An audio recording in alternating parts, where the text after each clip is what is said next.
Hello and welcome to this library research tutorial. In this tutorial you will learn how to find research articles from journals published by the American Chemical Society.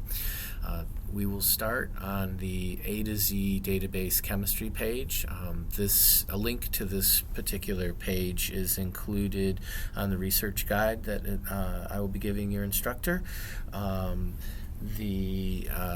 This is a list of all of the different helpful databases, most helpful databases for chemistry from the library collection that you can look at. There's several things on here, there's 12, but right at the top of this thing is the one that we're going to be using for this tutorial. It's the American Chemical Society Publications Database. I'm going to click on this. Now when I click on this here on campus, it's going to open right into the database, but from home it'll end up taking you to a login page, if you're not on campus that is, and where you'll enter in your username and password. The username and password is the same one that you use to log into your DUville email account. Okay, so I'm going to click on this now, and this is what the American Chemical Society database looks like. The search bar is right here, and it works, like Google. You just enter in some keywords. You can't get too fancy in there. The great thing about this particular interface is it only searches in publications from the American Chemical Society, so you don't have to worry that anything that you find in here isn't one of their publications. All of them are. As I said, you can't get too fancy with your search in here, so I'm just going to enter in my keywords. Radio. And then you'll just hit the little magnifying glass and do your search. Okay, and it looks like a lot of the other databases that we have here in the library. The library has subscriptions to about 100 different databases, and they cover a wide variety of things, but a lot of them work in a similar way. Slightly different from Google in that they often allow you to narrow your results down. If you look here in the left-hand column, you see this narrow results, and what these are filters along the left hand side, so that you can narrow your search down without typing in any more keywords. So we look over here in the center, we have about just over 3,000 results. The results are here in the center. You see they're labeled by what they are. So this one's an article, and then the title is industrial waste. This one's an article, and then this is the title. These are the authors, and then there's information about the actual publication it came from here. So if I want to narrow this search down, because I know that I'm interested in those things, in journal articles specifically, if I look over here at the content type, you can see these things that are in the filters actually are pulled from the search results. So within my search results there are book chapters, books, C and EN articles, whatever those are, and then journal articles. So I'm going to click on journal articles, and it should limit it to about 2,300 things. Sometimes the number's not quite correct, but okay. So it actually narrowed it down to just over 2,600 articles, and if I look down, all of these will be labeled with article. If I was to go down the whole list here, there will be no book chapters or anything of that nature. Now I'm not done with my narrowing of my results yet. If I look down here, there's several other ways that I can do this. There's a lot of different ways, but I know that I'm looking for research articles specifically, so it's simple enough. I can see that from this set of 2,600 things, I want research articles. It looks like there's about 79 things in there, so I'm going to click on that. And again, so now I'm down to 79 research articles from journals. Okay, you can see the filters that have been applied right here in this filters applied area. Okay, I could narrow it down by date, but I really don't have that many options here, last 6 months or last year. If I did that, you could see I'd narrow it down to 3 or 1, but I want a couple more articles than that to look at in this example. So I'm going to look down here at some of the other options I have. I could do it by topic, by contributors, the author. I could limit it to a particular publication if I was interested in doing so. So those are a couple of the ones I'm going to use, but I am interested in the topic of inorganic chemistry, so I'm going to click on that. And what it has done here is it didn't change the search results. They're still at 79, but what it does is these are subtopics, and I have to select one of these. So I'm going to choose inorganic compounds from the inorganic chemistry topics, and it should narrow me down to 13 articles. Okay, and so now I am down, my search results are down to 13 articles, which is a manageable amount of hits that I can look at. So I have a couple options here. What I like to do when I look at these, I will click on the title. The title will give me information about the article, the abstract, and then the article down below, or I could click on the PDF, but I can do that if I click on this as well. So I'm going to click on the title, and it opens up here. Here's information about the article for citing. Here's the title. Here, these are the authors, and then I can look at the abstract. And the abstract's a good way to, read it quickly and determine if it's something that you're interested in. If I click on the PDF, it'll open up and it'll show you how it would look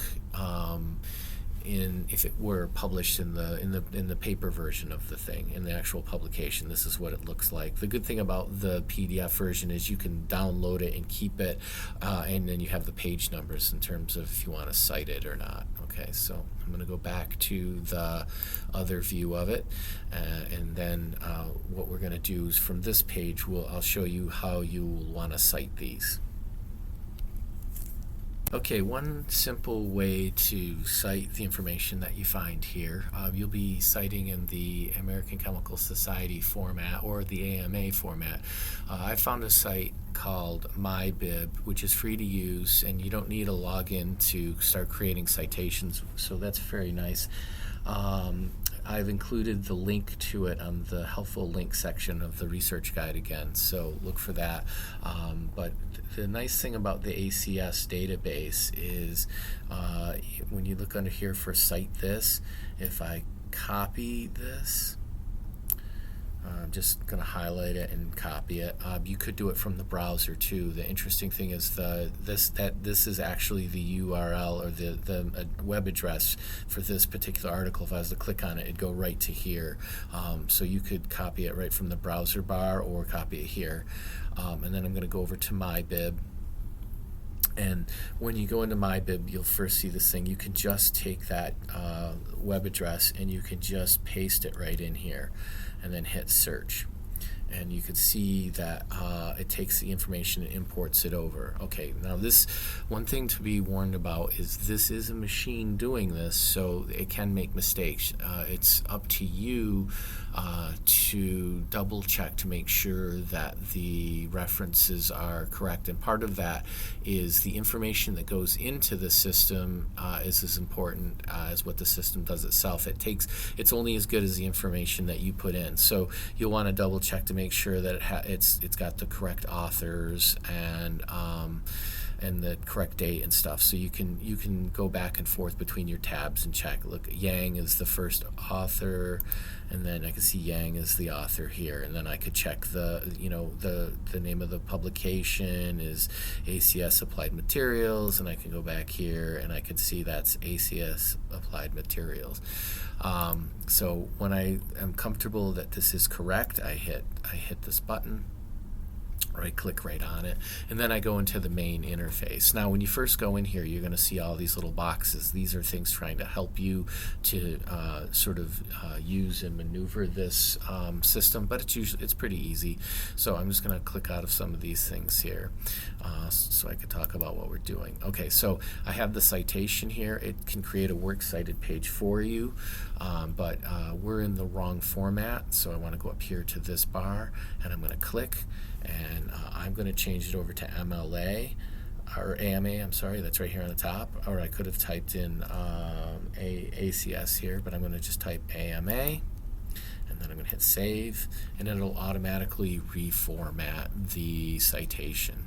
Now, again, you can create the works cited page in here, or you can copy each citation by coming over here to the end of the citation and then just clicking on it and copying it. And then if you're doing your paper in Word, you would select this one here, and it'll copy it so that when you paste it into Word, it'll be in the correct formatted style. Now, it also has this little thing here, so if I want to do in-text citations, if I wanted to copy that and paste it over, I just copy this and it'll copy it, and then I just paste it into my Word document. So those are the options for using this. If I was to add a second one in here, I'm going to go back to the database. I'll grab another article.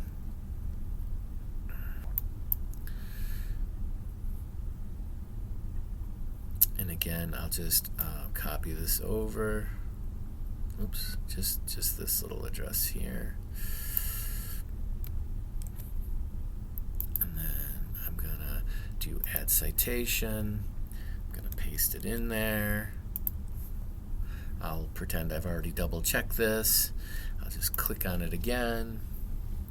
And this one, it actually brought up this window so I could edit in case there were any mistakes made, but there weren't, so I'm going to hit save.